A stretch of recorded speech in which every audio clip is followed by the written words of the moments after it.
Hi all, welcome back to excellent academics.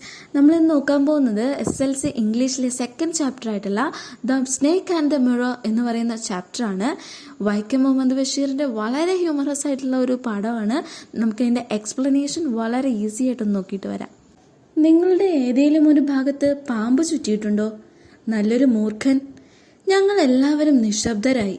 ചോദ്യം വന്നത് ഒരു ഹോമിയോ ഡോക്ടറിൽ നിന്നാണ്. പാമ്പുകളെ പറ്റിയുള്ള ചർച്ച ചെയ്തപ്പോഴാണ് ചോദ്യം വന്നത്. കഥ തുടരുമ്പോൾ ഞങ്ങൾ ശ്രദ്ധയോടെ കേട്ടിരുന്നു. ഒരു വേനൽ അവധിക്കാലത്ത് രാത്രി ഏതാണ്ട് 10 മണി. ഞാൻ റെസ്റ്റോറൻറ്റിൽ നിന്ന് ഭക്ഷണം കഴിച്ച് എൻ്റെ മുറിയിലേക്ക് മടങ്ങി. ഞാൻ വാതിൽ തുറന്നപ്പോൾ മുകളിൽ നിന്ന് ഒരു ശബ്ദം കേട്ടു. ആ ശബ്ദം എനിക്ക് പരിചിതമായിരുന്നു. കാരണം തട്ടിൻപുറത്തെ എലികളുടെ ശബ്ദമായിരുന്നു അത്.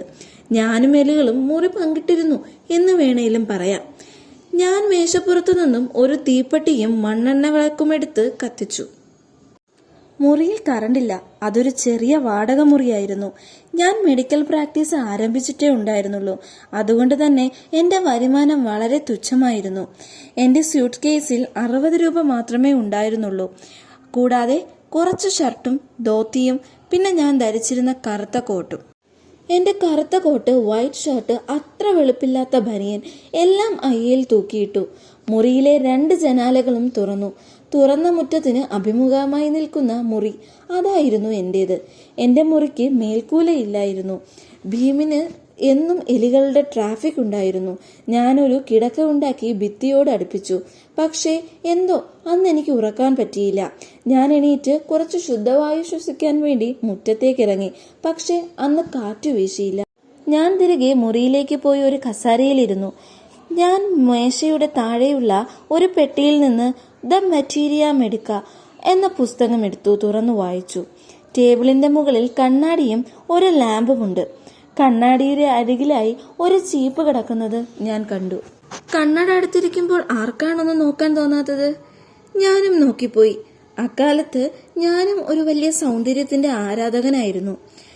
ഞാനും ഒരു ബാച്ചിലറാണ്. സർവോപരി ഒരു ഡോക്ടറാണ്. അതുകൊണ്ട് തന്നെ എൻ്റെ സാന്നിധ്യം എനിക്ക് അറിയിക്കണമായിരുന്നു.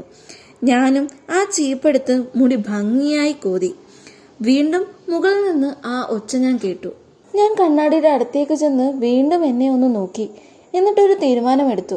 ഞാൻ എന്നും ഇനി ഷേവ് ചെയ്യും. എൻ്റെ മീശ ഞാൻ ഇനിയും നേർത്തതായിട്ട് വളർത്തും.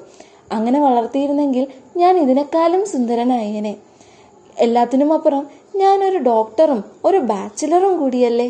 ഞാൻ കണ്ണാടിയിൽ നോക്കി പുഞ്ചിരിച്ചു. അതൊരാകർഷകമായ പുഞ്ചിരിയായിരുന്നു. വീണ്ടും ഞാനൊരു വലിയ തീരുമാനമെടുത്തു. ഈ പുഞ്ചിരി എന്നും എൻ്റെ മുഖത്ത് നിലനിർത്തണമെന്ന്. കൂടുതൽ സുന്ദരനായിരിക്കാനാണ് എൻ്റെ ഈ തീരുമാനം. എല്ലാത്തിനുമുപരി ഞാനൊരു ഡോക്ടറല്ലേ, ഞാൻ സുന്ദരനായിരിക്കണ്ടേ. വീണ്ടും മുകളിൽ നിന്ന് ഞാൻ ആ ഒച്ച കേട്ടു. ഞാൻ എണീറ്റ് ഒരു ബീഡിയും കത്തിച്ച് മുറിയിൽ അങ്ങോട്ടും ഇങ്ങോട്ടും നടന്നു. അപ്പോഴാണ് മറ്റൊരു മനോഹരമായ ചിന്ത എന്നെ സ്പർശിച്ചത്. ഞാനൊരു കല്യാണം കഴിക്കണം. ധാരാളം പണവും നല്ല മെഡിക്കൽ പ്രാക്ടീസുമുള്ള ഒരു വനിതയെ എനിക്ക് കല്യാണം കഴിക്കണം. അവൾക്ക് കുറച്ച് വണ്ണം വേണം. സാധുവായ ഞാൻ നിസ്സാരമായ കാര്യങ്ങൾക്ക് ഒരു തെറ്റ് ചെയ്ത് ഓടിപ്പോകുമ്പോൾ അവൾക്ക് എൻ്റെ പിന്നാലെ ഓടി വന്ന് പിടിക്കാൻ കഴിയരുത്. അതിനുവേണ്ടിയാണ് ഞാൻ അങ്ങനെ ഒരു തീരുമാനമെടുത്തത്. അത്തരം ചിന്തകളുമായി ഞാൻ എൻ്റെ മുറിയിലിരുന്നു. മുകളിൽ നിന്ന് അധികം ശബ്ദങ്ങളൊന്നും പിന്നീട് കേട്ടില്ല. പെട്ടെന്ന് തന്നെ ഒരു റബ്ബർ ട്യൂബ് നിലത്തിൽ ഒന്ന് വീഴുന്ന പോലെ ഒരു ഒച്ച ഞാൻ കേട്ടു. പേടിക്കാനൊന്നുമില്ല. എന്നാലും ഞാനൊന്ന് തിരിഞ്ഞു നോക്കി. നോക്കുമ്പോൾ ഒരു തടിച്ച പാമ്പ് കസാരയുടെ പുറകിലൂടെ ഇഴഞ്ഞു വന്ന് എൻ്റെ തോളിലിരിക്കുന്നു. ഞാൻ ചാടിയില്ല, കുലുങ്ങിയില്ല, നിലവിളിച്ചതുമില്ല. അങ്ങനെ ഒന്നും ചെയ്യാൻ സമയമില്ലായിരുന്നു. അതാണ് സത്യം. പാമ്പ് എൻ്റെ തോളിൽ നിന്നും കൈമുട്ടിലേക്ക് നീങ്ങി ഇടത് കൈയിൽ ചുറ്റിപ്പിടിച്ച് അതിൻ്റെ പത്തി വിരിച്ചു നിന്നു. അതിൻ്റെ തല എൻ്റെ മുഖത്തു നിന്നും 3-4 ഇഞ്ച് അകലമേ ഉണ്ടായിരുന്നുള്ളൂ. ഒന്ന് ആലോചിച്ചു നോക്കൂ എൻ്റെ അവസ്ഥ. ഞാൻ ശ്വാസം അടക്കി പിടിച്ച് അവിടെ തന്നെ ഇരുന്നു. ഒരു കല്ല് പോലെ ഇരുന്നു. പക്ഷേ എൻ്റെ മനസ്സ് വളരെ സജീവമായിരുന്നു. ഈ പ്രപഞ്ചത്തിൻ്റെ സൃഷ്ടാവിൻ്റെ സാന്നിധ്യം അവിടെ എനിക്കുണ്ടായിരുന്നു. ദൈവമുണ്ടായിരുന്നു. എൻ്റെ ഇടതു കൈ കുറച്ചു വേദനയുണ്ടായിരുന്നു. കട്ടിയുള്ള ഒരു ഈയം വടി പോലെ. അങ്ങനെയല്ല, ഒരു ഉരുകിയ തീ കഷ്ണം കൊണ്ടുണ്ടാക്കിയ വടി പോലെ. പതുക്കെ എന്നാൽ ശക്തമായി എൻ്റെ കൈയിനെ അത് തകർത്തു കളഞ്ഞു. കയ്യിലെ ശക്തിയെല്ലാം ചോർന്നുപോയി. എന്തു ചെയ്യാൻ കഴിയും? ഞാനൊന്നും അനങ്ങിയത് പോലുമില്ല. ആ പാമ്പ് എന്നെ ആക്രമിച്ചാലോ? മരണം 4 ഇഞ്ച് അകലെ പതിയിരുന്നു.